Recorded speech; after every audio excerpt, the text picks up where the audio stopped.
हमने तो आतंकवादियों पे हमला किया और आपने हम पे ही हमला कर दिया। ओ भाई भाई, are you in your senses? Arnab Goswami की वीडियो। अर्नब गोस्वामी मेरे आइडियल एंड मेरी Abdullah, you are interfering me, you are interfering me. जंग में जो सबसे पहले जिस चीज़ की कैजुअलिटी अकर होती है वो होती है ट्रुथ। आपको मजे की बात बताऊं, पाकिस्तान के लीडर्स जो है ना, पॉलिटिकल लीडर्स, उनको पाकिस्तानी लीडर बनने का शौक नहीं होता, वो उम्मत मुसलमान का लीडर बनना चाहते होते हैं। जैसे इमरान खान थे उम्मत मुसलमान का लीडर, ठीक है, जैसे ज़ियाउल हक थे उम्मत मुसलमान के लीडर। नहीं, आप इमरान खान और ज़ियाउल हक को साथ जोड़ रहे हैं, आपस में लिंक करें लोगों को बात। देखें, आप बाहर निकलने में उठवा देना आपने। नहीं इमरान खान बाहर खुद मिजाज मोहम्मद पर यार एक पीटीआई वाले ने मैंने समझ नहीं आती है इन्हां दा जेड़ा हैंडसम है वो की है, वो मजाइल है, वो गोरी है, वो अब्दाली है, वो की वो जहाज ठोक पा के चला जाएगा तो वो जनाब की करेगा। मतलब sorry I am using slang language, but the fact is that भाई आप एक तरफ मुल्क जंग पे लगा हुआ है और आपकी सीनियर लीडरशिप ऊपर बात करती नहीं, जगह इमरान खान को रहा करो।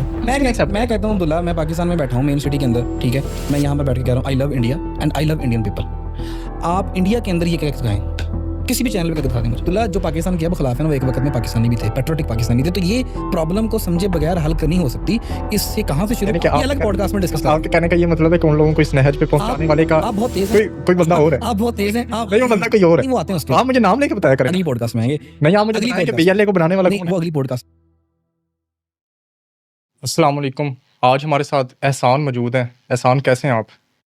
सबसे पहले तो वालेकुम सलाम अब्दुल्ला भैया, आप सुनाए ठीक हैं? मैं अल्लाह का शुक्र हमेशा की तरह फिट फाट अल्हम्दुलिल्लाह। अच्छा एहसान, आप ये क्या समझते हैं जो पिछले 1-2 हफ्ते से नूरा कुश्ती सी चल रही है जी जी। पाकिस्तान और इंडिया के दरमियान, तो इंडियन मीडिया ये कह रहा है कि पाकिस्तान के उन्होंने कई एयरपोर्ट्स भी तबाह कर दिए हैं, हमारी लाहौर की उन्होंने पोर्ट भी तबाह कर दी, जो हमें आज पता लगा कि लाहौर में कोई पोर्ट भी है। ऐसा ही है। तो आपके ख्याल में इसमें वार में किसको ज़्यादा फ़ायदा हुआ, पाकिस्तान को हुआ है कि इंडिया को हुआ है? अच्छा, ये जो आपने पहला ही सवाल रखा है ना, वैसे वो बड़ा मतलब मुंह पे बहुत बड़ी आपने बात की है। ये इतनी बड़ी बात है कि जो जंग है ना जी, उसका जो फैसला अब्दुल्ला भाई होता है आफ्टर 1 to 2 वीक्स। इसलिए हम लोगों ने भी डिसाइड ये किया था कि ज़रा facts and figures calculated way में सामने आना शुरू हो ताकि सारी फैक्चुअल चेकिंग हाँ, हो जाए, जिस तो तरह हमें पता है मीडिया गलत अक्सर रिपोर्ट कर क्योंकि रहा वो मोहम्मद दरवेश का कौल है ना कि जंग में जो सबसे पहले जिस चीज़ की कैजुअलिटी अकर होती है वो होती है ट्रुथ। तो आपको सबसे पहले जो है ना सच्चाई की मौत का सामना करना पड़ता है।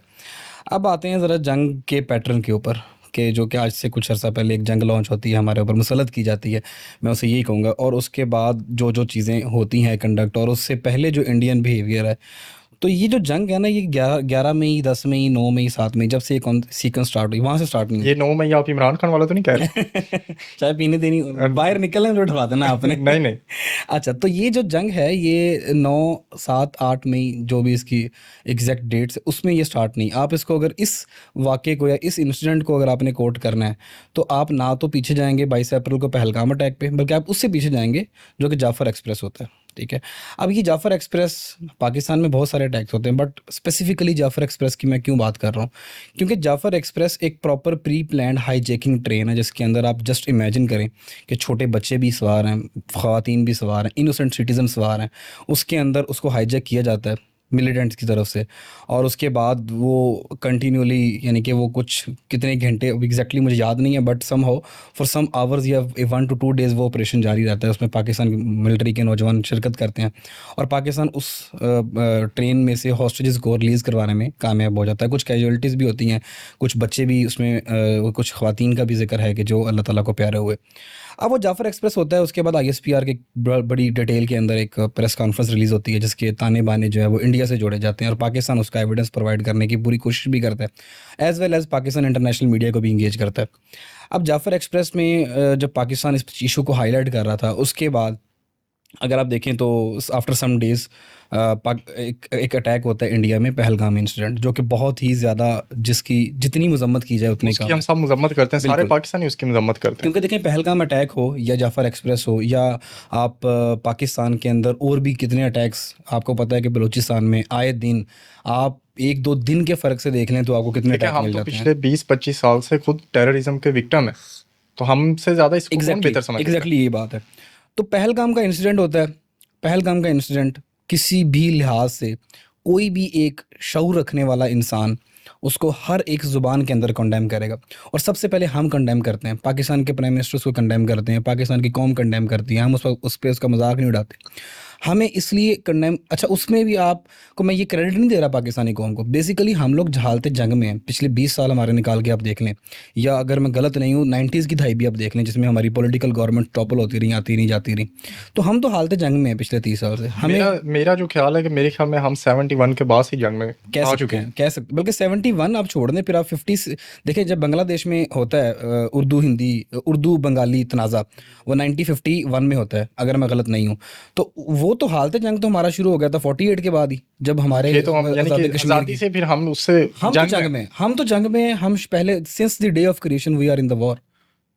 एंड उसके बाद हमें इस चीज़ का पता है, मैंने अपना बचपन उस वक्त गुजारा है जब पाकिस्तान, पंजाब का कैपिटल लाहौर है और उसमें एक दिन के अंदर 6-6 धमाके हो रहे हैं। हम उस वक्त यूनिवर्सिटी में पढ़ते थे, हम मेन शहर इस्लामाबाद, पिंडी, लाहौर, फैसलाबाद, कराची में, कराची तो खैर आपको पता है कि वो तो एक मतलब उसमें तो जिस दिन गोली ना चले उस दिन लगता है कि अजीब मामला हो रहा है। तो हमने कंडेम किया, हमने उसको देखा कि ये जो वाक़या है किसी भी लिहाज से एक इंसानियत के तकाजे पे ये पूरा नहीं होता। जिसने भी ये किया है वो उसको पकड़ें, उसको सजा दें, पूरी पाकिस्तानी कौम साथ खड़ी है। अब आपने ज़रा ये गौर करना है कि पहलगाम के अटैक के बाद की जो सीक्वेंस है, वो आपको लगेगा कि जैसे ये एक प्री प्लान्ड अटैक था, और ये अटैक था कि हम स्टेट जो पाकिस्तान की है उसके ऊपर कोई जंग मुसल्लत कर सकें और अपनी चुदराहट खित्ते में कायम कर सकें। अभी मैं इसके डिप्लोमेटिक पॉइंट्स के ऊपर आता हूँ, ठीक नहीं, है? मैं इसके अंदर एक क्वेश्चन सिर्फ ये जी ऐड जी। करना चाहता हूँ आसान भाई, कि इससे इंडियन गवर्नमेंट को क्या फ़ायदा है? जो आप बात ये कर रहे हैं कि वो पाकिस्तान पे जंग मुसल्लत करना चाह रहे थे, ये एक फ़ॉल्स फ्लैग ऑपरेशन था पहलगाम का, ये जिस तरह भी जो भी उन्होंने करवाया, तो इसके इंडियन गवर्नमेंट को क्या फ़ायदा है? इंडिया देखिए, आखिर ऐसा क्यों चाहेगा? देखिए अब्दुल्ला, पहली बात तो ये है कि जो अगर आप इंडियन गवर्नमेंट की रूलिंग पार्टी जो है बीजेपी, भारतीय जनता पार्टी, अगर आप उसकी आइडियोलॉजी को देखें, हर एक पार्टी की एक नज़रिया होता है जिसके ऊपर पार्टी खड़ी होती है, तो अगर आप उसकी आइडियोलॉजी को देखें तो वो रिलीजियस एक्सट्रीमिज़म को सपोर्ट करती है। वो हिंदुत्वा आइडियोलॉजी है जो अखंड जिसके भारत वाली। अखंड भारत, जिसकी आरएसएस के साथ ताने बाने जुड़ते हैं, जो कि आरएसएस बेसिकली मोदी खुद एक आरएसएस का मेंबर रह चुका है। बुचर ऑफ गुजरात भी मोदी को बुच्चर ऑफ गुजरात, जिसे वो बिलावल भुट्टो ने कहा था कि वो, खैर बिलावल भुट्टो एक मतलब बात कहीं से कहीं निकल गई, but Bilawal Bhutto did a very good job मेरे ख्याल से। उन्होंने कहा कि Osama bin Laden is died but butcher of Gujarat is still life. So मतलब हमें भी पहली दफ़ा फख्र करने का मौका मिल रहा है कि हमारे बिलावल, पाकिस्तानी हाँ पॉलिटिशियंस हाँ, जाके बोल रहे हैं। नहीं, पाकिस्तानी पॉलिटिशियंस जो कि हम उनको हमेशा अंडर एस्टिमेट ही करते हैं, वैसे अभी भी करेंगे, खास किया नहीं हमारे लिए, लेकिन अगर आप देखें अगेंस्ट द इंडिया, आपको हमारी सारी पॉलिटिकल क़यादत हमेशा मैच्योर मिलेगी। नहीं, ये मैं अच्छा, समझता हूँ कि ये सिर्फ पहली दफ़ा ऐसा हुआ है कि पाकिस्तान अपना इंटरनेशनली नैरेटिव विन कर सका है हाँ, इंडिया के अपोजिट। लेकिन हम वही थोड़ा सा पहले पीछे जो हमारा हाँ, ये नहीं एग्जैक्टली, जो हमारा अटैक होता है, अगर बीएलए एक्सेप्ट करती है कि जाफर एक्सप्रेस का हमला उन्होंने किया है आपके मुताबिक, कि हमारी आईएसपीआर ये भी बता देती है कि वो उनके पास सबूत है, हर चीज़ है कि उसके जो ताने बाने वो इंडिया से जाके मेरे, तो फिर जो अटैक हम पर इंडिया करता है, तो वो पाकिस्तान उनको क्यों नहीं उस तरीके से रिस्पॉन्स है? अच्छा नहीं, आपने जो पिछला सवाल अभी किया ना, मैं उसको ज़रा कंप्लीट कर दूं, फिर ये उसमें कवर हो जाएगा। अब जो आप कह रहे थे ना कि भारतीय गवर्नमेंट को फ़ायदा क्या है इसके अंदर, देखें एक पार्टी है जिसका वोट बैंक खड़ा है, जिसने पहले तो ऐसा इन्वायरमेंट, आप इंडिया को अंडर एस्टिमेट नहीं करें, इंडिया से बिग इकोनॉमी, 11 टाइम पाकिस्तान से बड़ी इकोनॉमी है, सेकुलर कंट्री है। हम एक ज़माने में जब हम बड़े हो रहे सेकुलर थे, वैसे है नहीं है आसान भाई, मैं अब नहीं होगी, अब नहीं होगी, ठीक है लेकिन इंडिया ने अपनी सेकुलरिज्म को बचाने के लिए और उसको परवान चढ़ाने के लिए बड़ा काम किया है। लेकिन अगर आप देखें, अगर आप जो बात करें ना कि अब रूलिंग गवर्नमेंट ने पहले एक ऐसा इन्वायरमेंट क्रिएट किया जिसके अंदर उसने बताया कि भाई यू आर द ग्रेट, उसने एक हिंदू को ये बताया, I am sorry, I am not coating Hindu, Hindu बड़े हमारे दिल के करीब हैं, पाकिस्तान में एक कम्युनिटी बस्ती है, ऑलमोस्ट 5 मिलियन लोग हैं मेरे ख्याल से, if I am not wrong, तो हिंदू जो हैं वो हमारे बड़े दिल के करीब हैं, हम इकट्ठे रहे हैं, हज़ारों साल की हमारी मुश्तरका तारीख भी है। लेकिन अगर आप कहते हैं कि एक हिंदू को भाई you are underestimating yourself, you are a great person, ठीक है, आपसे बढ़कर कोई भी नहीं है, यानी कि आप उसको सुपीरियोरिटी दिलवा रहे हैं बाकी, और किस बेस पे दिला रहे हैं? रिलीजन की बेस पे दिला रहे हैं। ये इतना बड़ा हथियार है रिलीजन का यूज़, कि पाकिस्तान रिलीजन के इस्तेमाल के बुनियाद पर आज तक हम लोग ये बात भुगत रहे हैं। हमारी हमारी जितनी पॉलिटिकल पार्टीज़ ने रिलीजन को यूज़ किया, और मोस्टली हमारे लोग, हम ये सारी चीज़ें देख चुके हैं। लाखों हमें लाशें बिकी आप, हैं पाकिस्तान में अच्छा इसी बेस पे। लाखों, आप देखें, 80,000 से 90,000 कैजुअलिटीज हैं जो कि लास्ट 20 ईयर्स का फैक्ट्स हैं। ये अगर पीछे चले जाएं तो आपको फैक्ट्स बड़े और भी मिलेंगे, इसमें काफ़ी अभी वो भी चीज़ें होती हैं जो रिपोर्ट नहीं जो होती। रिपोर्ट नहीं होती। एग्जैक्टली तो रूलिंग गवर्नमेंट का ये वोट बैंक, पहले तो ऐसा इन्वायरमेंट क्रिएट करना, फिर एक इंडिविजुअल एंटिटी से लेके आप एक इंटायर नेशन को टारगेट करते हैं कि भाई तुम अपने आप को अंडर एस्टिमेट कर रहे हो, आप हिंदूज हो और आप ग्रेट्स हो, ठीक है, और हम अखंड भारत बनाएंगे दोबारा, ये रीजन जो है वो कंबाइन करेंगे, पाकिस्तान का, श्रीलंका का, बांग्लादेश का, ये सारा रीजन हम कंबाइन करेंगे और फिर एक अखंड भारत की तरफ मूव करेंगे। तो उसके बाद वो एक वोट बैंक जब जनरेट होता है तो आप ये समझ लें कि साइकोलॉजी ये कहती है कि आपने जब एक इन्वायरमेंट पहले क्रिएट किया, अब उस इन्वायरमेंट के साथ उनके सेंटीमेंट्स को टच करते जाना है।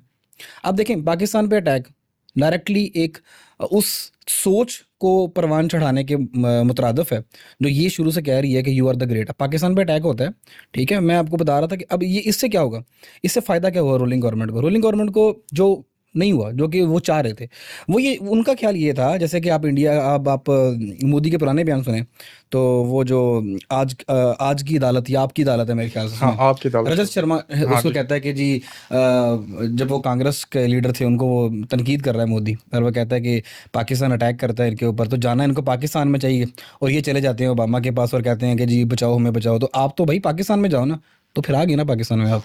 तो पाकिस्तान में फिर आप 19 में भी आए, आप 2019 में भी आए, आपको चाय भी पिलाई, चाय पी रहा हूँ मैं आपको, उसके बाद 2025 में भी आप आ गए, क्या बना। अब वो तो आए हमारे ये जिस फायदे को मार के वापस भेजे। एग्जैक्टली जिस फायदे को ये लेके आए थे ना कि हम यहाँ पर एक सर्जिकल स्ट्राइक कंडक्ट करते हैं इंटरनेशनल बाउंड्री। अभी तो आपको मैं एक और चीज़ बताता हूँ, बड़ी मजाक की बात है कि इंटरनेशनल बाउंड्री क्रॉस करते हैं, करेंगे हम, अटैक करेंगे, वापस आएंगे, पाकिस्तान कुछ नहीं बिगाड़ पाएगा, क्योंकि इट सीम्स दैट पाकिस्तान एक वीकर स्टेट है, उसका कोई नैरेटिव नहीं है, उसकी कोई मिलिट्री नहीं है, ये पाकिस्तान को फ़लस्तीन समझ बैठे थे, ये आए तो ज़रूर। देखें एहसान, आपने ये बड़ा अच्छा पॉइंट यहाँ पे निकाला है कि मेरा मेन जो क्वेश्चन है ना, आप ये कह लें कि हमारी इस्टेब्लिशमेंट से, हमारी पाकिस्तानी गवर्नमेंट से, या पॉलिटिशियंस जितने भी हैं, या हमारी आवाम से भी, आखिर इंडिया को इतना कॉन्फिडेंस कहाँ से आया कि हम पाकिस्तान में जाएंगे, अटैक करेंगे और पाकिस्तान हमें कोई रिस्पॉन्स नहीं देगा। आखिर इसके पीछे भी तो कोई हिस्ट्री होगी। आपने जिस तरह 2019 वाला ही बताया, अभिनंदन आता है, कुलभूषण यादव आता है, ठीक है, कुलभूषण यादव पकड़ा गया, पाकिस्तान उस तरीके से कोई नैरेटिव बिल्ड नहीं कर पाया इंटरनेशनली। मैं उसकी आपको एक बड़ी क्लियरली अगर आप मुझे 2 मिनट दीजिएगा बोलने के लिए, क्योंकि इस थोड़ा सीक्वेंस बनानी पड़ेगी। The Indian response after the Mumbai attacks and the Indian response after the Pahalgam attack, ये अभी मैं एक वीडियो देख कर आया हूँ, डॉक्टर तैमूर रहमान ने बड़ा ज़बरदस्त कंपैरिजन जनरेट किया है। बट अगर आप जो बात कर रहे हैं ना कि इंडिया को इतना कॉन्फिडेंस कहाँ से आता है, अब 26/11 के अटैक के बाद आप इंडियन गवर्नमेंट का रिस्पॉन्स चेक करें, उन्होंने बिल्कुल एक, अगर ये जो सुन भी रहे हैं, मैं उनसे भी सजेस्ट ये करूंगा कि आप डॉक्टर तैमूर रहमान की वो वीडियो देखें जाके, जिसमें वो देशभक्त एक इंडियन चैनल उसका रिप्लाई देते हुए इस पूरे 2 वाक़यों का कंपैरिजन जनरेट करते हैं।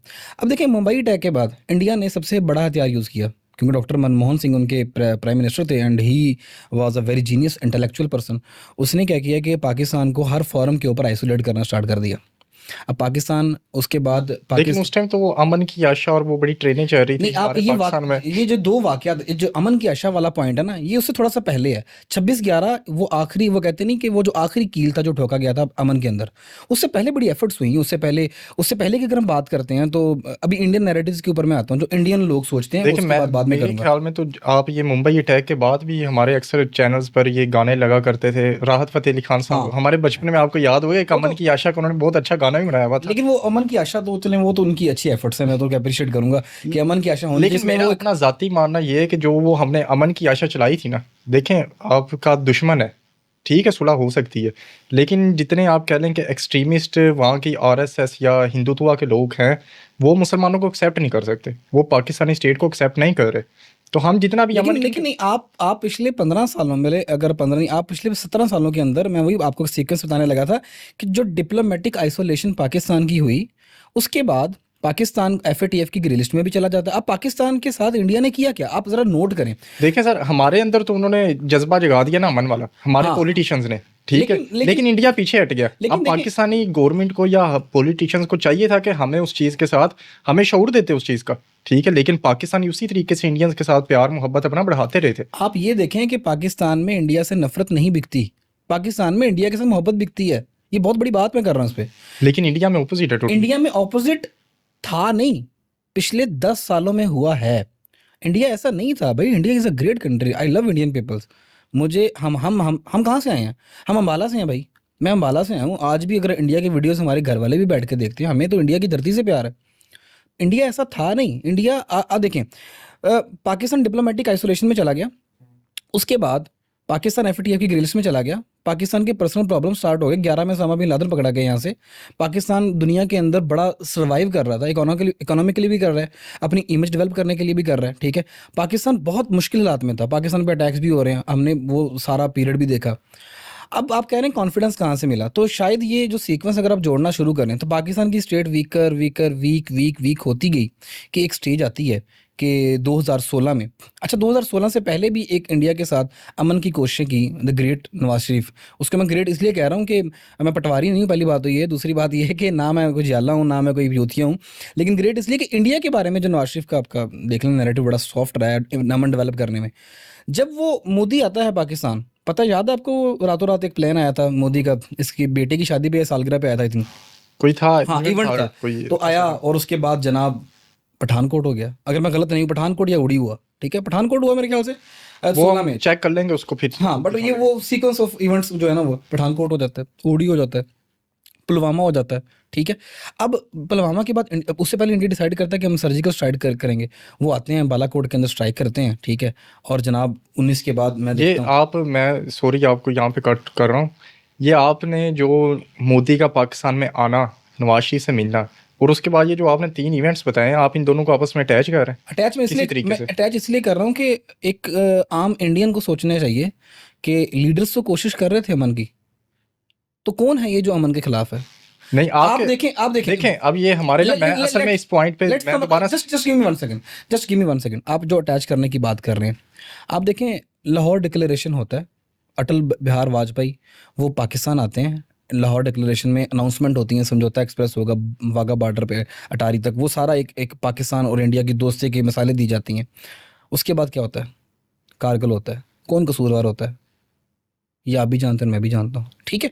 मैं एक इंडियन की बात कर रहा हूँ। अब आप आगे चले जाएं, मुशर्रफ आ जाता है, ब्लैकआउट पाकिस्तान में मार्शल लॉ लग गया, उसके बाद 9/11 हो जाता है, 9/11 में पाकिस्तान को फिर एक टेस्ट मिल जाता है, पाकिस्तान फिर एक इम्तिहान में पड़ जाता है कि जी हमने अब जनाब ये जितना भी अमेरिका पाकिस्तान को कहता है कि आइदर दिस, और या फिर तुम तैयार हो जाओ, या तो हमसे लड़ लो तुम या हमारा साथ हो जाओ।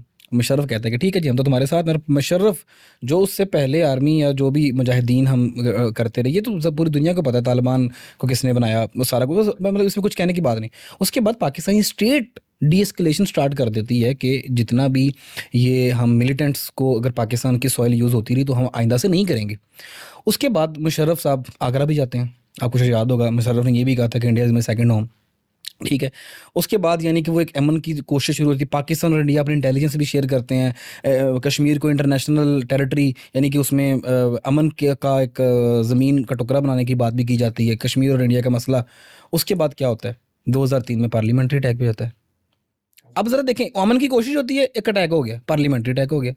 अच्छा पार्लियामेंट्री अटैक होगा, 6 महीने फौजें देखिए बॉर्डर पे रहती अटैक्स हैं। के साथ अगर आप ये कहना चाह रहे हैं कि गवर्नमेंट्स जो होती हैं वो आपस में अमन की कोशिश करती हैं, तो कहीं ना कहीं से तो शरारत होती है कि इन दोनों मुल्कों में अमन ना हो। तो लेट्स एक्सेप्ट तो द हम फैक्ट, हम इसमें हमारा मकसद ये कि हम इसमें ये पॉइंट देखें कि पाकिस्तान वाली साइड से किसको फायदा होता है और इंडिया में किसको फायदा लेट्स होता है। एक्सेप्ट द फैक्ट, जो पाकिस्तान में शरारतें करती हैं वो यही वाली ऑर्गेनाइजेशन थी जिनकी बात आज हम सुन रहे हैं, लश्कर तैयबा, जैश ए मोहम्मद, टीटीपी, ये सारी की सारी। लेकिन अब हमें इस बात का ही पता है कि इनको बनाने वाले कौन है। नहीं मैं आपको वही तो बात करूं, लेकिन देखिए जिन्होंने बनाया, आप ठीक है आपने गलती की। अब अभी एक डिफेंस मिनिस्टर का बड़ा मशहूर चल रहा है वो जी, उसने कहा जी कि yes we did this dirty work for USA as well as for the Britain.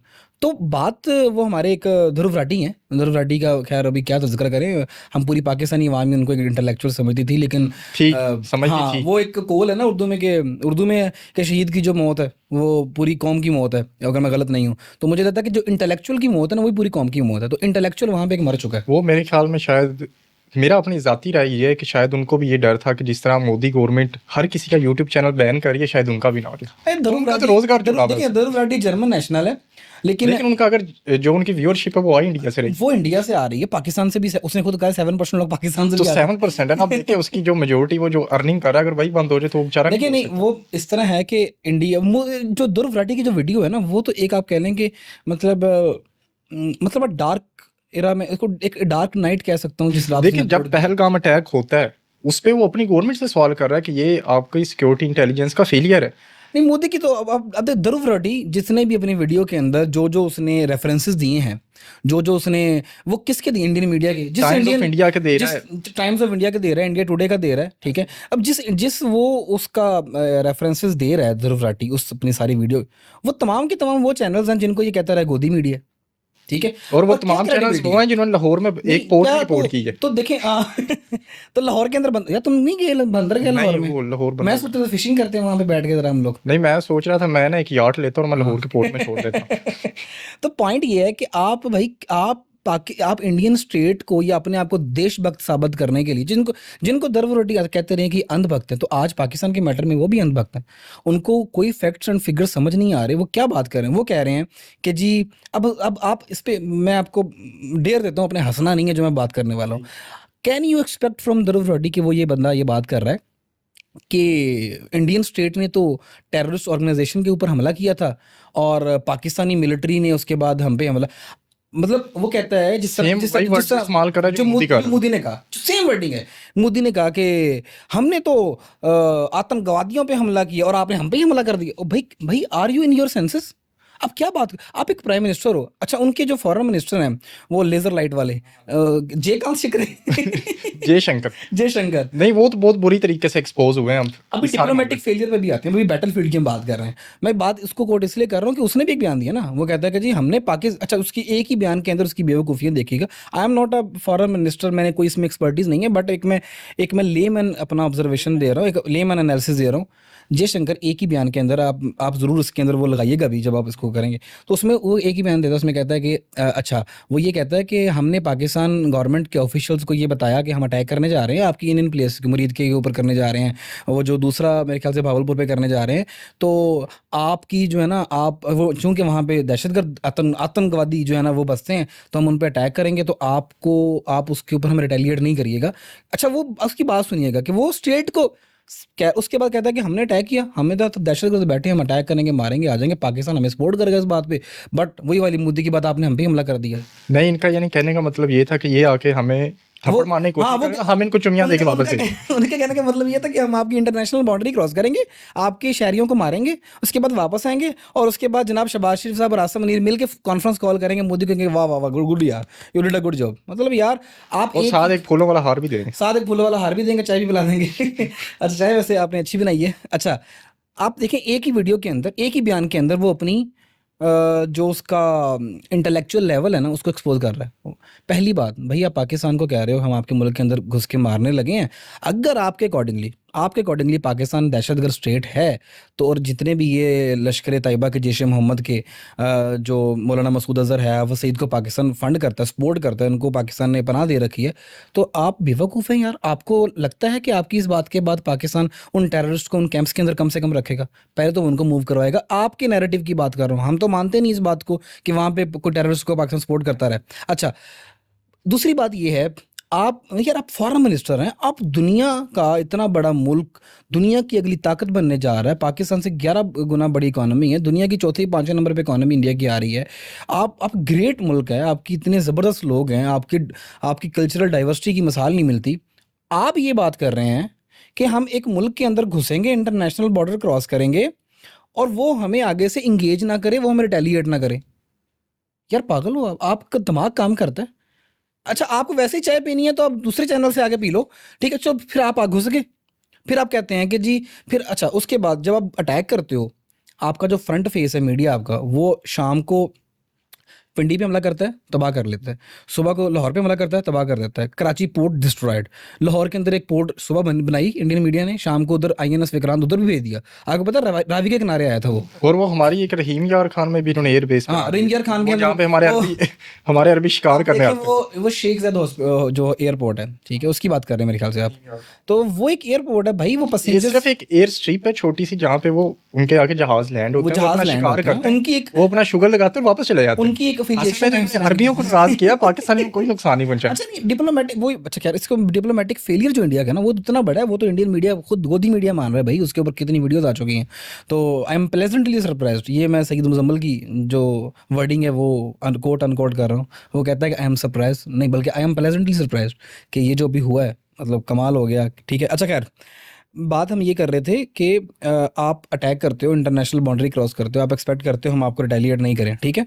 तो आप इंटरनेशनल बाउंड्री क्रॉस करके पाकिस्तान से एक्सपेक्ट कर रहे हो कि पाकिस्तान कुछ ना करे, ये सबसे बड़ी बेवकूफ़ी नंबर 1 आपने की।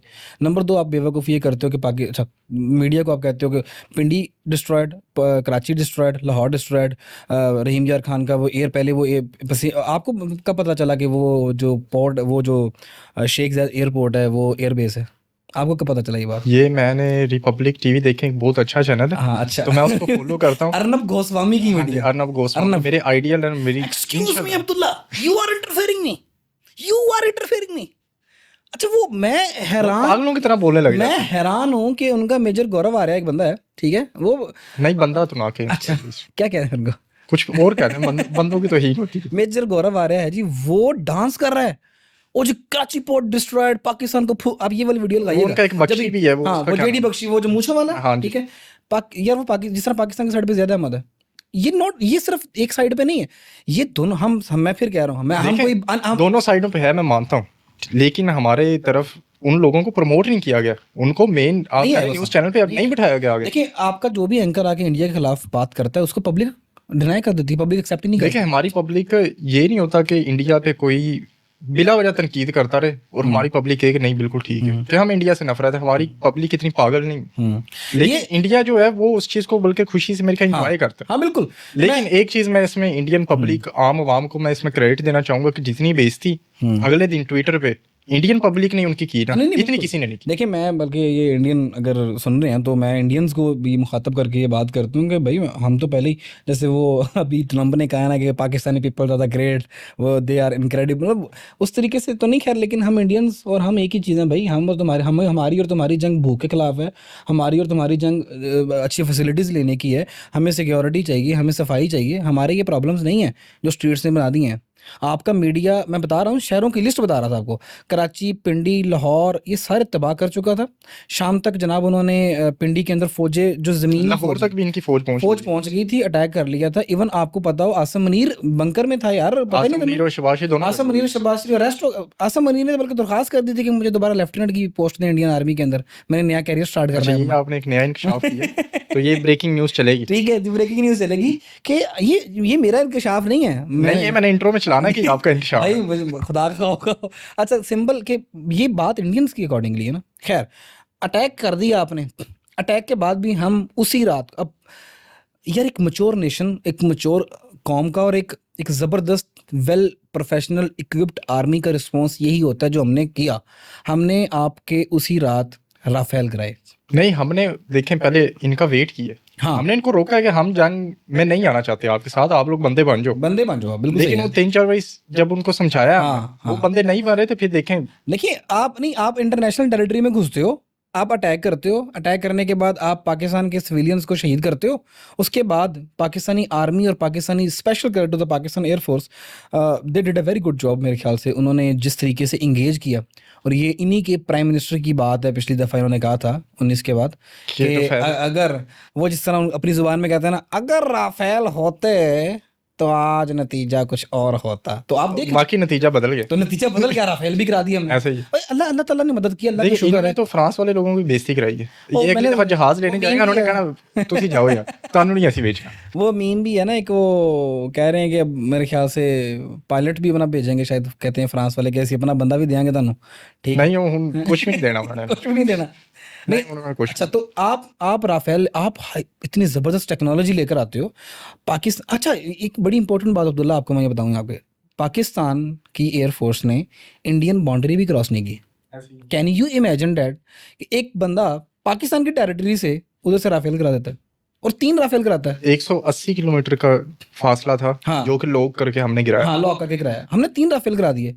अच्छा ये कहते हैं जिन राफेल गिरे नहीं, तो 4 दिन की जंग में ना बाद में राफेल आए नहीं। मैं आपको एक सिंपल बात ये कहता हूँ कि जो दुनिया का इकोनॉमी, दुनिया का पैसा है ना, पैसा कभी झूठ नहीं बोलता। स्टॉक मार्केट ने जिस तरीके से रिएक्ट किया ना उसके बाद, कि आपने जिस तरह देखे उस कंपनी के स्टॉक्स गिरे हैं, और उधर से चाइनीज जो चंदू एविएशन जो कंपनी है उसके जिस तरीके से स्टॉक पंप हुए, ये दुनिया पागल नहीं है। दुनिया ये जो पागल बड़े इन्वेस्टर बैठे ना, ये पागल नहीं होते जो पैसा यहाँ से निकाल के वहां डालते। ऐसा ही है। फ्रांस को तकरीबन 7 से 8 डील्स का नुकसान हुआ है, अच्छा। जो उनकी डील्स लॉक होने वाली थी, अच्छा। और उन्होंने अपनी डील्स को डिले कर दिया। न्यूज़ दे दें, फैक्ट्स इंडिया वाले ना बताइएगा। नहीं, मैं फैक्ट्स इंडिया वाले नहीं बता रहा, उन मुल्कों के साथ उनकी डील जो थी पहले होने वाली थी। आज की ताज़ा खबर डॉक्टर अब्दुल्ला के अकॉर्डिंगली, नहीं, ये मैं इंटरनेशनल मीडिया को कोट कर रहा हूँ। अच्छा, ठीक है, लगा दूंगा उसकी ना। अच्छा सही, गुड है, गुड है। हमने कोर्ट ही इंटरनेट, हमें पाकिस्तानी मीडिया को भी कोर्ट नहीं करना। आप जितने भी देख रहे हैं तो आप नोट कीजिएगा, पाकिस्तानी मीडिया को हम यहाँ पे कोर्ट नहीं कर रहे, इंडियन मीडिया को हम यहाँ पे कोर्ट, हम कोर्ट करेंगे इंटरनेशनल फैक्ट्स को। जहाँ पर अब जैसे मैं यहाँ पर बात ये भी कर सकता हूँ कि यार पाकिस्तान में शुरू में सुनने में आया कि जनाब 6 राफेल करा दिए, कुछ न्यूज़ चैनल ये भी लाया, फीमेल पायलट भी हमने फीमेल पायलट भी एक पकड़ी, तो वो भी एक मतलब इस तरह की हमने कोई यहाँ पे रेफरेंस नहीं हम डाल रहे। कामरान मसीह से कोई क्रेडिट लेने की ये बात नहीं है कि हम उनको अपना, हमारे लिए एक बड़े काबिल एहतराम है। हाँ। उनके हमारी एयरफोर्स के लिए बहुत ज्यादा कुर्बानियां हैं, डेफिनेटली।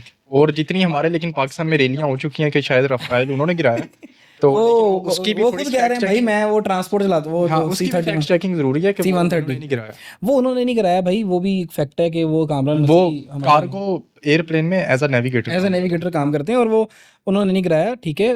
अच्छा, ये अगेन पाकिस्तानी मीडिया की वॉर के अंदर डिस इन्फॉर्मेशन होती है, लेकिन जो इंडियन मीडिया ने किया है वो एक ब्लंडर है, वो एक बेवकूफ़ी है, जो कि आप सुबह आप क्या यार, आप सोशल मीडिया के दौर में हो अब्दुल्ला, कैन यू इमेजिन। देखें अक्सर होता है ना कि हम कहते हैं कि चीनी चाह पा दें, हाँ इन्होंने चीनी चाह पा, इन्होंने चीनी में चाह पाती, ठीक है, थोड़ी चाह पा के ना चीनियों का जिक्र बड़ा कर रहे हैं आप आज।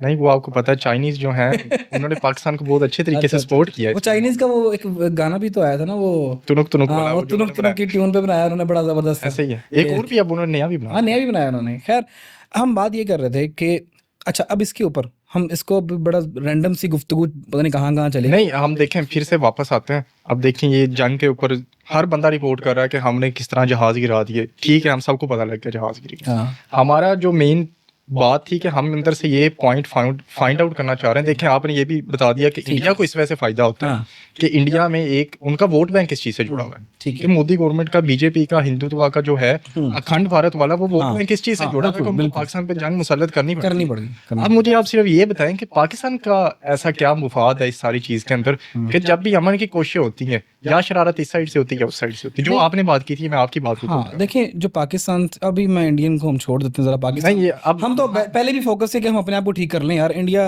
एक बड़ा कंट्री है, अगर वो हरकतें ठीक कर ले तो वो इंशाल्लाह ठीक हो जाएगा। हम अपने ऊपर आते हैं कि हमारा मसले किधर है, ठीक है। अब एक यहाँ पर मैं दो देखिए, हम पाकिस्तानी हकीकत में रहने वाले ठीक है, हम तो अपने हम तो हमारी गलतियां मैं कहता हूँ अब्दुल्ला, मैं पाकिस्तान में बैठा हूँ मेन सिटी के अंदर, ठीक है। मैं यहाँ पर बैठ के कह रहा हूँ I love India and I love Indian people. आप इंडिया के अंदर ये क्या दिखाएं, किसी भी चैनल पे क्या दिखा दें मुझे, क्या पाकिस्तान से प्यार करते हैं आप कोई बंदा ये कहता है कि I love Pakistan and I love Pakistani people, आप मेन चैनल पे छोड़ें, आप यूट्यूब पे मासूम को चाहते हैं कि वो वैसे ही जाए। नहीं, पाकिस्तान में किसी और लिहाज से सेंसरशिप है, वो हम बता देंगे, वो भी मैं बता दूंगा कि पाकिस्तान में क्या नहीं बोल सकते। तो हर स्टेट के डिफरेंट पॉइंट नहीं, देखें हम इस चैनल पे इसी वजह से बैठे हैं कि जो नहीं बोल सकती वहाँ आपने वो भी बोलना है। आपने यार ये इस चैनल के बाद अगर इस चैनल के बाद आपको मैं ना मिलूं इस दुनिया में या गायब हो जाऊं, तो फिर आप प्लीज मुझे जिम्मेदार मत ठहराइएगा, इनसे पूछ लीजिएगा। नहीं, मेरे ख्याल में कोई इतनी भी ज्यादा बात नहीं जितनी एक हवा चला दी जाती है। हाँ, ये तो है। देखिए, अगर आप किसी एक स्पेसिफिक पार्टी की लाइन को टो करते हैं तो फिर आप वो जो नैरेटिव बिल्ड कर रहे, तो इस वजह से फिर ये आपके साथ मामला होते हैं। बिल्कुल। अच्छा, आपका अभी जो सवाल था ना, वो उसको रिपीट करना, पाकिस्तान को क्या फायदा, पाकिस्तान की उन चीज, वो कौन शरारती लोग हैं, उनके क्या फायदे हैं, ठीक है। अब पाकिस्तान पे आते हैं। देखिए यार, पाकिस्तान की जो सियासत है ना, ये खड़ी सर्वाइवल के लिए है, as per the narrative of the Pakistan and social media. Pakistan studies, मुताला पाकिस्तान के अकॉर्डिंगली हमें जनाब मुताला पाकिस्तान की तो बात ना करें, जिसके अंदर लिखा जाता है कि हिंदू बिनिया, हिंदू चलाक, हिंदू मकार। तो पाकिस्तान, मुताला पाकिस्तान के अकॉर्डिंगली तो सारे के सारे हिंदू मकार है ना। वो तो एक पता नहीं किस बेवकूफ़, पता नहीं कौन जीनियस है जिसने मुताला पाकिस्तान बैठा के लिखवाई गई है। खैर, वो भी आपको भी पता है कौन जीनियस है, ठीक है, हम बात नहीं करेंगे। लेकिन जो आप बात कर रहे थे, अब पाकिस्तान के अंदर जो ये जितनी भी जमातें हैं ना, जितनों का भी इंडिया नाम लेते हैं, Jaish e Mohammed, Lashkar Taiba, Jamaat-ud-Dawa is not a terrorist organisation मेरे ख्याल से, if I am not wrong. वो लश्कर तैयबा को रिप्लेस किया उस नाम के साथ, वो पॉलिटिकल पार्टी बन गई है ना, लश्कर जंगवी, ठीक है। उसके बाद अब ये जितनी भी जमातें हैं, अब आप ये बात लश्कर जमात दावा को यहाँ से निकाल फैक्ट दें। को तो हम यहाँ पे एक्सेप्ट करते हैं कि हमारी ये जितनी भी आपने पहले ऑर्गेनाइजेशंस का नाम लिया है ये पहले जाके मुजाहिदीन भेजते रहे कश्मीर के अंदर, बेचते रहे, ये तो खैर इस चीज़ को हम एक्सेप्ट करते हैं। ये हम और आप एक्सेप्ट करने वाले कौन है? डिफेंस मिनिस्टर एक्सेप्ट कर चुके हैं। और ये आपके स्टेट ने 26/11 के अटैक के बाद, आपको पता है कि बात शायद आपको नहीं पता हो, आप जो हम बात कर रहे थे कि मुंबई अटैक के बाद पाकिस्तानी स्टेट ने ये बात एक्सेप्ट की है कि मुंबई अटैक में पाकिस्तानी सॉइल यूज़ हुई, वो तो एंड हमारे Pakistani state did the action against those जो भी यहाँ पे शामिल थे, जो जितने भी लोग थे पाकिस्तान ने, वो ज़कीर रहमान लखवी उसको भी पाकिस्तान ने पकड़ा, पाकिस्तान ने लोगों को देखिए, अरेस्ट अगर किया। मैं गलत नहीं समझ रहा तो हमारे बिलव्ड प्राइम मिनिस्टर मियां मोहम्मद नवाज शरीफ साहब ने भी नहीं, कहा वो था। बिलव्ड की बात नहीं है। अच्छा खैर, मैं नवाज शरीफ की साइड लेने लगूँ, पटवारी ना बन जाऊँ। नहीं बिलव्ड साइड की बात देखें, नहीं है। जहाँ पे तो नवाज ठीक है हम उसकी साइड नवाज शरीफ ने यार एक्सेप्ट, आप नहीं डिनाई कर सकते। आप इंडिया स्टेट का 26/11 के बाद जो रिस्पॉन्ड है उसके अंदर आप एक तरफ वो डिप्लोमेटिक वॉर आपके अगेंस्ट शुरू कर चुके हैं, वो दुनिया को एविडेंस दे चुके हैं। आप ये ऐसी है कि आप काले को देख के काला ना को, आप डिनाई नहीं कर सकते। आप नवाज शरीफ को इसमें नहीं कह सकते कि नवाज शरीफ ने किया। नवाज शरीफ ने तो वो वाली बात, तब भी एक और बात भी की थी ना कि उधर भी तुम आलू गोश्त खाते हो, हम इधर भी आलू। वो तो सुलह और मोहब्बत की बात करते थे इंडिया के साथ हमेशा से, ठीक है। तो ये बात है कि पाकिस्तानी स्टेट की सॉइल यूज़ हुई, पाकिस्तान को ये बात माननी पड़ी, अपने घुटने टेकने पड़े, और उसके बाद पाकिस्तानी स्टेट का बड़ा मैच्योर रिस्पॉन्स था। पाकिस्तानी स्टेट ने क्या किया? पाकिस्तानी स्टेट ने एक्शन परफॉर्म किए, उन लोगों को पकड़ा जिनकी रिपोर्ट इंडिया ने दी थी, उन लोगों को दहशतगर्द शामिल थे। पाकिस्तान ने इन टेररिस्ट ऑर्गेनाइजेशन पे बैन लगाने शुरू कर दिया, FATF के ग्रे लिस्ट में भी हम चले गए थे। उसके बाद भी हमने सारे एक्शंस हमने लिए, हमने ये तमाम एक्शंस लिए हैं। आप जो कहते हैं ना कि हमने आपके साथ पहले भी हम पाकिस्तान ये कहता है ना कि आप हमें एविडेंस दो, हम आपके साथ तावन करेंगे, तो इंडिया ये कहता है कि हमने तो आपके साथ पहले भी एविडेंस शेयर किया। आपने क्या किया भाई? हमने किया ना, हमने किया। ये लोग आपके मुखालफ बाद में, हमारे पहले हैं। अब जो आप बात कर रहे थे कि फ़ायदा क्या होगा इनसे, तो सिंपल बात है, आपकी अब्दुल्ला सारी ज़िंदगी गुजरी हो, सारी ज़िंदगी आप बेचते आए हो कश्मीर का चूरन, सही है, आपने सारी ज़िंदगी देखें, मेरे ख्याल में ना आपको नाम भी लेने चाहिए। मैं नहीं देखें, आप ये उलझा के ये बातें मैं कवर करके बात ना करें। चले खुल के करते। पाकिस्तानी स्टेट जो लोग चला रहे थे, वो एक कश्मीर का चूरन बेचते आए थे। कश्मीर के चूरन में उन लोगों ये ने, आप कौन से एरा की बात कर रहे हैं? ये आज की बात कर रहे हैं? ये पहले पुरानी की बात कर रहा अच्छा, हूँ मैं। पुरानी। आप चले जाए मुशर्रफ के दौर से पहले की बात है। ये बात है जब मुजाहिदीन को यहाँ से ट्रेन करके, जब तालिबान, आप यानी कि ज़ियाउल हक का मुझे बता रहे हैं कि जब ज़ियाउल हक आए थे उसके बाद ज़ियाउल हक साहब ने क्या किया? जो ज़ियाउल हक साहब, खैर वो तो मतलब कि पाकिस्तान का जो सबसे बड़ा दुश्मन मैं समझता हूँ वो ज़ियाउल हक साहब ही हैं। ज़ियाउल हक साहब ने क्या किया कि पहले जितने भी देखें, आज तक हमें हीरो मिला कौन से? इमरान खान नहीं, इमरान खान वो उसने भी काम बहुत किए नहीं, हैं। देखिए, ये सुनने के बाद मुझे पता है कि काफ़ी कमेंट्स में आप गालियाँ निकालनी शुरू कर देंगे इमरान खान के बारे में। नहीं, पाकिस्तान को जो हीरो मिला है, पाकिस्तान का सबसे बड़े हीरो वो 80,000 लोग हैं जिन्होंने जाने दी हैं पिछले 20 सालों में। देखिए, मैं ये समझता हूँ कि पाकिस्तानी जो कौम है ना, इनको पास जब भी कभी कोई हीरो आया, इन लोगों ने उसको अच्छे तरीके से ट्रीट नहीं किया। चाहे आप कायदे आज़म की मिसाल ले लें, या हमारे इवन के ये जो अब न्यूक्लियर कहते हैं कि हम न्यूक्लियर स्टेट हैं, या जिसके सर पे इतना चढ़ते हैं, डॉक्टर अब्दुल कदीर खान के साथ हमारी पाकिस्तानी कौम ने क्या किया, या जो पावर हाउसेज में बैठे हैं उन्होंने क्या किया? यार अब्दुल कदीर का जो केस है ना, वो डिफरेंट है थोड़ा सा, मतलब उसमें मैं आपके साथ मुकम्मल एग्री नहीं कर सकता। ठीक है, पाकिस्तानी स्टेट ने उस तरीके से उनका रिगार्ड नहीं किया जिस तरीके से करना चाहिए था, but Abdul Qadeer Khan case was very complicated. उसके अंदर आपको स्टेट का नैरेटिव भी मिल, अब्दुल कदीर खान की वीडियो आपने देखी है ना, जिसमें माफ़ी मांग रहे थे पूरी कौम से कि जी मैं, वो मेरे ख्याल से उन्होंने इंटेलिजेंस शेयर की थी। वो भी लगा दूँ, ठीक है, वो इंटेलिजेंस शेयर की थी शायद, वो ईरान के साथ उन्होंने अपने जौहरी जो थे फार्मूलाज वगैरह जितने भी, वो खैर बीइंग एन इंजीनियर तो मुझे इस बैकग्राउंड का थोड़ा ज़्यादा पता है कि वो शेयर की। तो उसके बाद पाकिस्तानी स्टेट को बेंड डाउन करना पड़ा, और फिर भी पाकिस्तानी स्टेट ने अब्दुल कदीर खान को अमेरिका के हवाले नहीं किया। समझते हैं कि Abdul Qadeer Khan on his own Iran के साथ ये इन्फॉर्मेशन शेयर कर सकते हैं? यार पाकिस्तान में कभी कोई ऐसी चीज हुई है सही देखो कि जिसमें पीछे कोई सपोर्ट ना हो? देखो मेरी बात सुनो, ये वही बात होगी जो इमरान खान एक नैरेटिव पुश करता है कि मैं तो इनको कह के रशिया गया था। हाँ ठीक है, देखो लेकिन रशिया मुझे भेजने वाले यही लोग थे। अच्छा, उधर मैं गया हूँ तो उन्होंने आके मेरी घूमा कि रशिया क्यों गया? देखो ना अब्दुल्ला, तुम एक ऐसी स्टेट की बात कर रहे हो जिस स्टेट में जब कारगिल वॉर शुरू होती तो प्राइम मिनिस्टर ये कहता है कि भाई मुझे तो पता ही नहीं था। आप एक ऐसी स्टेट की, तो ये पॉसिबल है पाकिस्तान के अंदर? अब ऐसा पाकिस्तानी स्टेट के अंदर प्राइम मिनिस्टर को चीज़ें पता नहीं होती और पीछे से जनाब देखिए फौजें फिर गुजरती फिर हैं। हम प्राइम मिनिस्टर्स को कोर्ट क्यों कर रहे हैं? फिर इमरान खान, नवाज शरीफ, जरदारी, ये नहीं, हमारे मैं यूसुफ कोर्ट रजा नहीं जा रहा, गिलानी देखिए जरदारी, मुशर्रफ इनके की जो बात कर रहे हैं। या इवन के बेनजीर, फिर आप इनको कोर्ट ही ना करें। हम आप जो जिन लोगों के पास पावर है ना, देखिए मोदी के पास अगर पावर है, हम मोदी की बात कर रहे हैं, तो फिर आप बात उन लोगों की करें जिनके पास पावर है, तो जो मैं पावर हाउसेज हैं। देखें अगेन बात खैर वही, अब सवाल पहले ज़रा कंक्लूड करते हैं जो आपका था कि फ़ायदा कैसे होता है। एक जमात है जिसका एजेंडा ये है, एक जमात का नहीं सॉरी, एक पावर हाउस का पाकिस्तान में एजेंडा ये है कि पाकिस्तान के अंदर या जो कश्मीर का जो चूरन है वो बेचते आए हैं, जमातें खड़ी करते आए हैं, टेररिस्ट ऑर्गेनाइजेशन ये बनाते हैं। देखें, ये बड़ा ज़ियाउल हक जरूरी है साहब, कि हम ना ज़ियाउल हक इसका साहब की एरा बात डिफाइन करें। करते हैं। ज़ियाउल हक से हाँ, लेकर कब तक की बात? 80s की बात कब तक की करें। बात? देखें 80s में स्टार्ट नहीं, हो जाता है। 2000 तक है कि आज तक हमारी ये हाँ, पॉलिसी मैं है, इसी कब तक तरफ की मैं पॉलिसी? इसी तरफ आ रहा हूँ। 80s में आप लोग स्टार्ट करते हैं जब यूएसएसआर ने यूएसएसआर अटैक करता है अफगानिस्तान के ऊपर।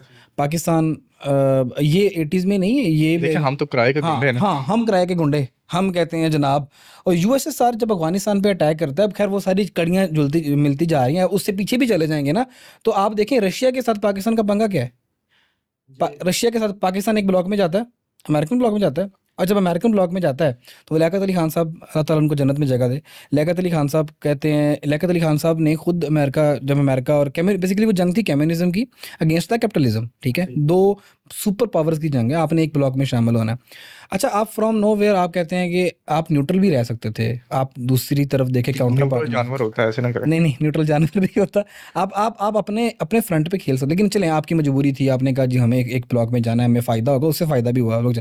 लेकिन आप जब चले गए अमेरिका के, जब बाद में 1956 के अंदर, डेट्स मुझे एग्जैक्टली याद नहीं है, आप उसको देख लीजिएगा, 56 और 57 की बात है, सीटो सेंटो साइन होता है। सीटो सेंटो क्या था कि इस रीजन के अंदर अगेंस्ट द कम्युनिज्म कौन सा इत्तेहाद मिलेगा, कौन कौन से कंट्री शामिल होते हैं, टर्की शामिल होता है, इराक शामिल होता है, if I am not wrong Iran शामिल होता है, और आपके इस खित्ते में से कौन शामिल होता है? आपका पाकिस्तान। किसके अगेंस्ट? रशिया के अगेंस्ट। आप रशिया के अगेंस्ट आपने वॉर शुरू की है, पहली बात याद रखिएगा। आप ना सिर्फ आपने अमेरिकन ब्लॉक ज्वाइन किया, फिर आपने एक इत्तेहाद बनाया और आपने कहा जी हम इस खित्ते में तुम्हारे खिलाफ जंग लड़ेंगे। भाई हु आर यू? आपकी आप क्योंकि आप अमेरिका के पैसा मिल रहा था ना। अच्छा, वो ये ना पैसा, वो डॉलर आ रहे हैं ना, तो हमारी जो इकोनॉमी है वो तो चलती उस पर रही है, डॉलर आना शुरू हो गए। अच्छा, हमने किराए के गुंडे ही पूरी डॉलर आना शुरू एक्सपोर्ट किए हैं। हम बिल्कुल असल में अपनी मैन पावर को एक्सपोर्ट करके तो पैसे अब ये कमाते हैं। 1950 से अब इरा की बात कर, 56 57 की बात है कि आपका वो शुरू हो गया, आप सीटो सेंटो ज्वाइन कर लिया जनाब, रशिया को तो आपका गरज है।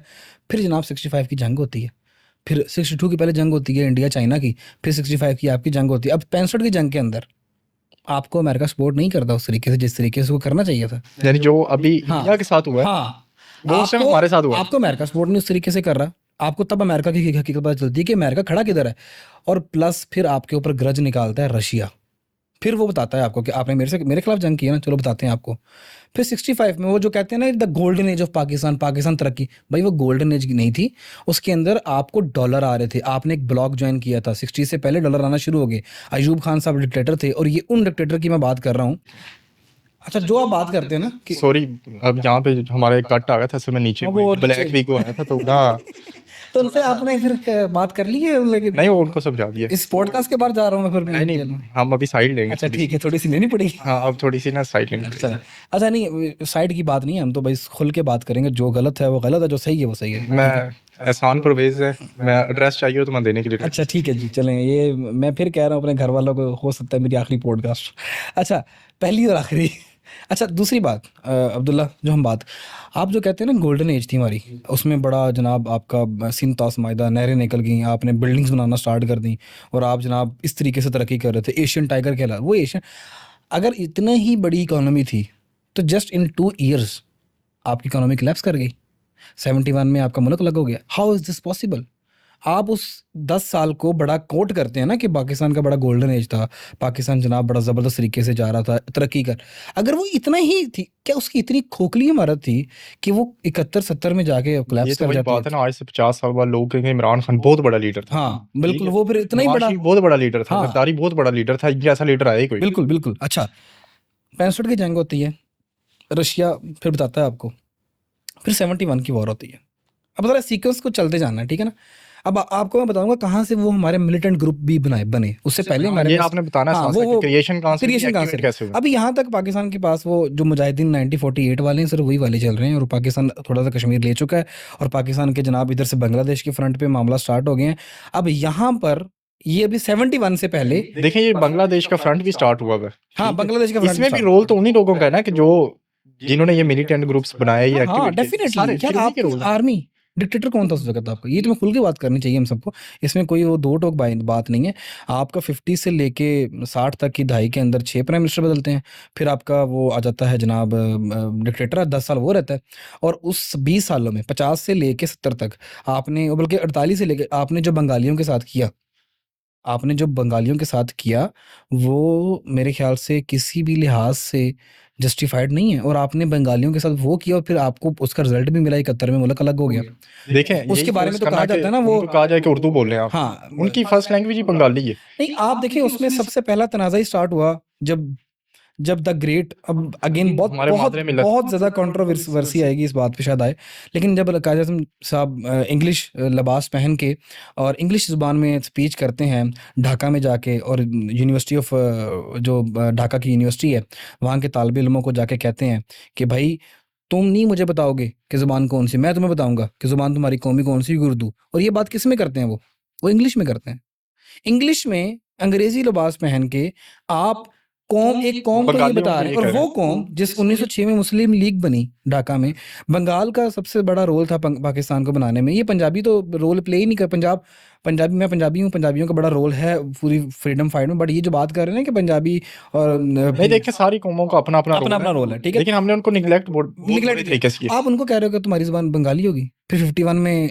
उर्दू बंगाली और उर्दू ज़ुबान का तनाज़ा ये होता मेरे है। ख्याल वही एक्सपेरिमेंट नहीं जो अब हमारे मोदी भाई करना यही चाह रहे हैं इंडिया कंपैरिजन में। है, exactly you are now on your point, आपको मैं यही बता रहा हूँ, अब जो पाकिस्तान ने किया, अब इंडिया पे भी साथ साथ टाइमलाइन खींचता हूँ मैं। अखंड भारत हम अखंड लोग भारत बनाना चाह रहे हैं, यही अच्छा, वाला। इस तरफ इंडिया कैसे चल रहा है, अभी 50s में इंडिया मतलब कॉन्स्टिट्यूशन बना रहा है, अपना सेकुलर स्टेट डिक्लेयर कर देता है अपने आप को, कारोबार किसी खड़े कर रहा किसी है ना, ब्लॉक में इंडस्ट्री लग शामिल रही नहीं होता, यूनिवर्सिटियां बनानी शुरू कर दी, ठीक है, तो वो एक मतलब मच्योर किस्म की पॉलिटिकल लीडरशिप सामने आ रही है, उसमें आपके नेहरू मिल जाते हैं, उसमें आपको ये आपके जो थे उनका वल्लभ भाई पटेल जो थे, सरदार वल्लभ भाई पटेल आपको मिल जाते हैं, उसमें आपको मल्टीपल और आपको वहाँ पे लीडरशिप नजर आती है। पाकिस्तान वाली साइड पे भी आपको सरदार जो जो हमारे सॉरी सरदार नहीं, वो जुगरनाथ मंडल थे, जो हमारे पहले भगवान दास हमारे वो थे पीछे सुप्रीम कोर्ट के चीफ जस्टिस से, तो हमारा भी एक सेकुलर मामला स्टार्ट होता है हमारे, फिर वो एक पहले फॉरेन मिनिस्टर, ठीक है, उनका मुझे नाम याद नहीं है, शायद अब्दुल रब नश्तर थे या गालिबन क्या नाम था उनका, वो मरज़ई थे, ठीक है। तो कहने का मकसद ये कि पाकिस्तान भी एक तरफ वो वाला काम शुरू करने की कोशिश तो करता है, बट पाकिस्तान की पॉलिटिकल लीडरशिप कोलैप्स करती है, बंगाल के अंदर मसले शुरू हो चुके हैं, ठीक है, स्टेट आप टाइमलाइन देखिए, बंगाल में मसले शुरू हो चुके हैं, और आप बंगालियों को ट्रीट इस तरीके से कर रहे हैं कि they are not only second citizen, वो तो थर्ड और फोर्थ सिटीजन है। फिर उसमें शहीद हुसैन सोहरवर्दी का रोल भी आता है, if I am not wrong, शहीद हुसैन सोहरवर्दी कहते हैं कि मैं आखिरी ब्रिज था पाकिस्तान और बांग्लादेश के दरमियान में। ये वो हैं जो कि जब बंगाल के हालात बहुत ख़राब हो गए 59 में या 60 में, 61 में, जब भी ये मुझे टाइमलाइन एग्जैक्टली नहीं याद, आप उसको कोट कर लीजिएगा, ये वो हैं जो गवर्नर बन के जाते हैं बांग्लादेश वाली साइड पे, ढाका में जाते हैं, और ये पूरा बंगाल कवर करते हैं बाय रोड, ठीक है। और जिस दिन ये अपना हल्फ उठाते हैं और उस दिन इनको इनके सेक्रेटरी कहते हैं जी आपका हल्फ है, ये कहते हैं कि नहीं मेरा हल्फ कहाँ पर है, उन्होंने कहा जी वो गवर्नर हाउस में, नहीं गवर्नर हाउस नहीं मैंने जाना, मुझे ढाका यूनिवर्सिटी ले चलो। ढाका यूनिवर्सिटी जाते हैं, वहाँ पे तालिब इल्म इनके खिलाफ नारे मारते हैं, और ये कहते हैं गो बैक, इस तरह करके जो भी पाकिस्तान आर्मी के खिलाफ वो सारी नारेबाजी होती है। उस कंडीशन में जब ये सारा सिचुएशन चल रहा, ये वो आखिरी गवर्नर थे जिन्होंने पूरे बंगाल का दौरा किया, नाश्ता करते थे स्टूडेंटों के साथ बैठ के, तालिब इल्मों के साथ बीच बीच में, और इन्होंने पूरे बंगाल के लोगों के मसाइल सुने, और इन्होंने कहा डोंट वरी, हम आपके प्रॉब्लम सॉल्व करेंगे। एक दफ़ा फिर बंगाल के अंदर पाकिस्तान के साथ मोहब्बत जागती है। ये वो दौर है। उस दौर के अंदर जब आप देखें, उसमें फिर आप बंगाल के मसले शुरू हो गए, 69 तक वो मसला अरूज पे चला गया। शेख मुजीबुर रहमान आपको मेरे लिस्ट ख्याल में हम बहुत काफी ज्यादा डीप चलेंगे इसमें, हम उसको आगे से वही कंटिन्यू करते हैं कि ये जो हमारी ये लश्कर चंगवी और हाँ ये नहीं जो अच्छा सारी हैं, चलें, हम हम उन्हीं को अटैच कर लेते हैं साथ। 71 की वॉर होती है, बांग्लादेश अलग हो जाता है। ठीक है, 70 यानी कि हमने कंक्लूजन ये निकाला है कि हमारी उस टाइम की जो हाँ मिलिट्री हाँ एस्टेब्लिशमेंट हाँ थी ये उनका कसूर है, उनका और कसूर साथ हमारे डेफिनेटली। जुल्फकार अली भुट्टो जो आज भी जिंदा है उनका कसूर। जुल्फकार अली भुट्टो साहब वो उस वक्त रेडी कहते थे, वो उनका तो खैर एक पूरा हिस्ट्री है वो। नहीं वो जो फिर आज भी जिंदा है, वो आज बड़े वो जमहूरियत के सुबह भी चैंपियंस बनते मैं हैं सारे। सुबह भी मैं देख रहा था, वो एक गाड़ी चला रहे थे, वो एक गाड़ी बगैर ड्राइवर की थी, मैंने सुना कौन चलाया, भुट्टो चला टार्जन। टार्जन। अच्छा, फिर आप चले जाएं 80s में, अब भुट्टो साहब को भी खत्म कर दिया जाता है, वो हम डिटेल में नहीं जाते, वो एक अलग है। हाँ, एक और डिक्टेटर जनाब मर्द मिल्लत मर्द हक, मर्द मिल्लत मर्द हक, ये ज़ियाउल हक, ज़ियाउल पाकिस्तान हक। में देखें, पाकिस्तान में जितनी भी आपने कहा है कि मिलिटेंट ग्रुप्स, या ये जो एक हमारा है कि टोटल रेडिकल जो इस्लाम की नजरिया हमने पेश करने की कोशिश की है, ये तो ज़ियाउल हक के दौर के बाद नहीं आया ये ज़्यादा ज़ियाउल पाकिस्तान हक ने स्टार्ट की थी। उससे पहले मुक्ति बाहिनी एक मैं उसको टेररिस्ट कह सकता हूँ, ऑर्गेनाइजेशन कह सकते हैं उस वक्त, चूंकि वो डिक्लेयर नहीं होती थी शायद इसलिए, बट टेररिस्ट ऑर्गेनाइजेशन थी मुक्ति बाहिनी, जिन्होंने बंगाल में सपोर्ट किया। तो कहने का मकसद ये कि हमने मिलिटेंट ग्रुप फिर बाद में बनाए, इधर तो पहले बन जाए यानी आरएसएस। यानी हम भी बाज नहीं आ रहे हम थे। नहीं, मुक्ति बाहिनी तो इंडिया की है ना, जो 71 नहीं, में मैं है। ये कह रहा हूँ कि हम भी बाज नहीं आ रहे थे, वही जो काम इंडिया भी उस टाइम कर रहा था, हम भी हाँ, बाज नहीं आ हमने रहे फिर थे। 80s में हम हमारा 1980 में बड़ा मजे का मजे का तो नहीं, अफसोस है, ज़ियाउल हक साहब आगे, उन्होंने नारा मारा जी, मर्दे मोमन मर्दे हक, ज़ियाउल हक ज़ियाउल हक। उन्होंने कहा कि मैं तो इस्लाम का चैंपियन तो मैं हूँ भाई, मैं उम्मत मुसलमान का लीडर हूँ, जो हर किसी को शौक होता है। देखें ये मौका आया कहाँ से, ये हम मौका अगर देखें कि जुल्फ़िकार अली भुट्टो की इतनी एक लिबरल अप्रोच थी, जिसकी ज़ियाउल फेमिनिस्ट हक को, अप्रोच थी। हाँ, जिसकी ज़ियाउल हक को एक ज़रूरत पेश आई कि वो कहे कि नहीं, लेकिन उस वक्त आप ये भी, हम इस्लामिक नैरेटिव लेके लेकिन आते देखिए हैं। ना, आप उस वक्त ये भी, आप अगर इस टाइमलाइन में ये बात कर रहे हैं कि ज़ियाउल हक कम्युनिस्ट था, तो सॉरी सॉरी ज़ियाउल हक कम्युनिस्ट, अस्तगफुरुल्लाह माज़ुल्लाह, ज़ियाउल हक कम्युनिस्ट था, लिबरल था, अस्तगफुरुल्लाह, ज़िया साहब की रूह तड़प गई होगी ये बात सुन के। अगर आप ये बात करते हैं कि भुट्टो साहब लिबरल थे, भुट्टो साहब कम्युनिस्ट थे, उसके बाद जनाब ज़ियाउल हक साहब आए क्योंकि वो कौम ने पुकारा तो मर्द मोमन आ गया, ऐसी बात नहीं है। पाकिस्तान की कौम, कराची को देख लें आप 70 से नहीं, पहले। मैंने ये बात की है कि अब ये नैरेटिव बेचना आसान था।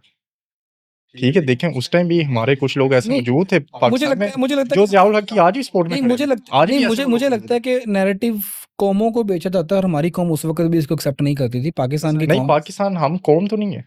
आप पाकिस्तान को एक कौम कंसीडर कैसे कर चलें, रहे हैं? आप नहीं कंसिडर कर रहे, लेकिन आप तो देखें ना, ये अभी 25 में तो कौम बन गई है ना, अगेंस्ट इंडिया, अभी की नहीं, बात कर अगेंस्ट रहे इंडिया हैं। बन गई। अच्छा नहीं, तो 81 में स्टार्ट होता है ऑपरेशन साइक्लोन, मतलब यूएसएसआर अटैक करता है, और अमेरिका पाकिस्तान को कहता है कि तुम्हारी हिम्मत, तुम जाओ, हैं तुम, मतलब फ्रंट पे चले जाओ, तुम्हें जितने डॉलर चाहिए हमसे ले लो भाई, तुम क्या कहते हो। ज़ियाउल हक सब कहते हैं नहीं नहीं, हमें नहीं चाहिए।